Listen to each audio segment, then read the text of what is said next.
Hi hello நாம் இன்றைக்கி பார்க்க போகிறது செஞ்சி ஊரோட ரொம்ப ஃபேமஸான ஸ்வீட் தான். இதோட பேர் வந்து முட்டை மிட்டாய். நம்ம கேள்விப்பட்டிருப்போம், இல்லை நிறையா பேர் வாங்கி சாப்பிட்ருப்பீங்க. ஸோ எப்படி செய்யலான்னு பார்க்கலாம். அதுக்கு நான் 1 லிட்ரு பால் எடுத்திருக்கேன். ஸோ ஃபுல் க்ரீம் மில்க் தான் நான் எடுத்திருக்கேன். அதுக்கு ஒரு 1/2 கிளாஸ் தண்ணி ஊற்றி அதை நம்ம நல்லா வற்ற விடலாம். இது எதுக்காகன்னு பார்த்திங்கன்னா, கோவாக்காக. ஒருவேளை நமக்கு கோவா வந்து கடையில் உங்களுக்கு கிடச்சிச்சு, இல்லை ஆன்லைனில் வாங்க முடிஞ்சிச்சுன்னா நீங்கள் வாங்கிக்கிடலாம். ஸோ நம்ம வீட்டிலையே ட்ரை பண்ணலாம் அப்படிங்கிறதுக்காக நான் கோவாவும் வீட்டிலையே செஞ்சு எடுத்துக்கிறேன். ஸோ நமக்கு நிறையா பேருக்கு தெரியும், குலோப் ஜாமுனுக்கு நம்ம செய்வோம்ல அன்ஸ்வீட்டட் கோவா, அதுதான். ஸோ நல்லா வந்து நமக்கு நம்ம ஊற்றின பால் வந்து நல்லா வற்றி வரட்டும். ஸோ அதுக்கு தட்டி நம்ம வந்து வெயிட் பண்ணலாம். இப்போ பார்த்திங்கன்னா தெரியும், நம்ம ஊற்றின பால் வந்து அரைவாசியாக நமக்கு நல்லா சுண்டி காஞ்சி வந்திருக்கு. ஸோ இன்னுமே இதை நல்லா காஞ்சி வரணும். கண்டிப்பாக எல்லோரும் ஒரு டைம் இந்த ஸ்வீட் வந்து ட்ரை பண்ணி பாருங்கள், ரொம்பவே சூப்பராக இருக்கும். ஸோ நமக்கு ப்ரௌனி ரெசிபி தெரியும், ஸோ அது போல் இதுவும் வந்து ரொம்ப அமேசிங்காக இருக்கும். ஸோ கண்டிப்பாக ட்ரை பண்ணி பாருங்கள்.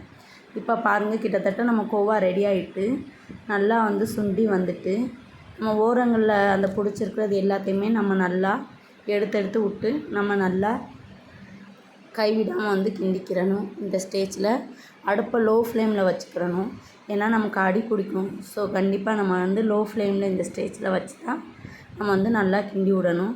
ஸோ நமக்கு நல்லா இப்போ ரெடி ஆகிட்டு, இது கூட நம்ம 2 ஸ்பூன் நெய் சேர்த்துக்கிறோம்.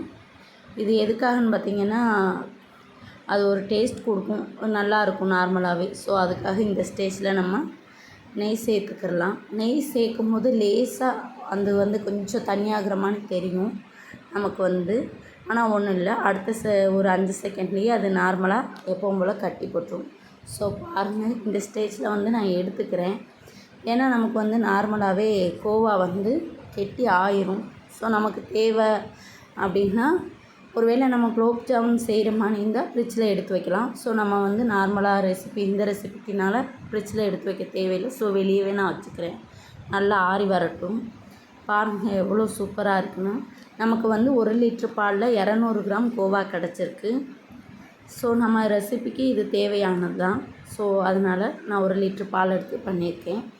இப்போது ஒரு பாத்திரத்தில் நம்ம 6 முட்டையை உடச்சி ஊற்றிக்கிடலாம். ஸோ முட்டையை வந்து சேர்க்கும்போது நல்லா தோடு கீடு விடாமல் எடுத்துக்கோங்க.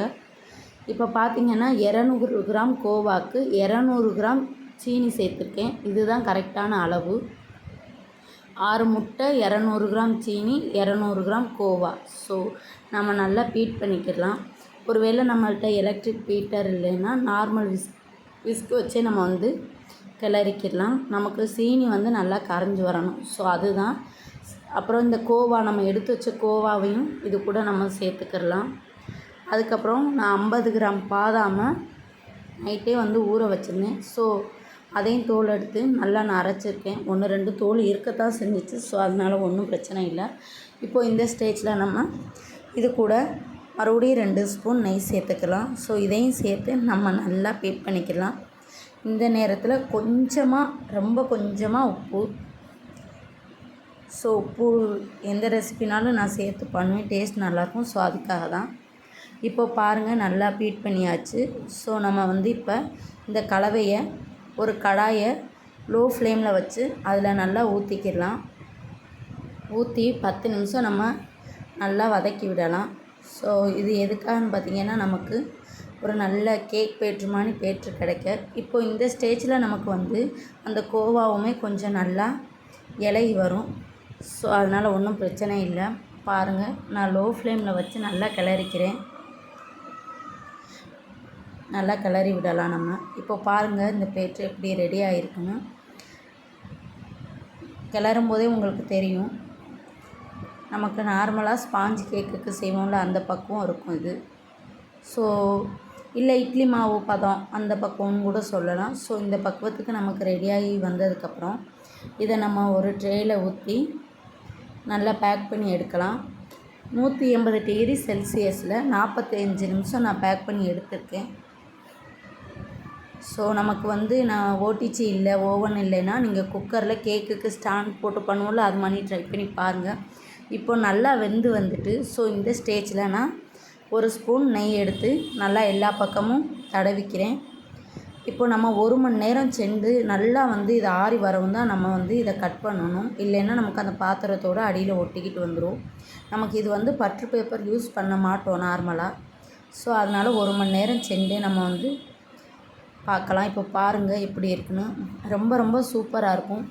இது வந்து ரொம்ப ஃபேமஸான ரெசிபின்னு எல்லாருக்குமே தெரிஞ்சிருக்கும். கண்டிப்பாக ட்ரை பண்ணாதவங்க ஒன் டைம் ட்ரை பண்ணி பாருங்கள். ரொம்ப ரொம்ப சூப்பராக இருக்கும். அப்புறம் உங்கள் ஃபேமிலி அண்ட் ஃப்ரெண்ட்ஸ்க்கெலாம் செஞ்சு கொடுத்து அசத்துங்க.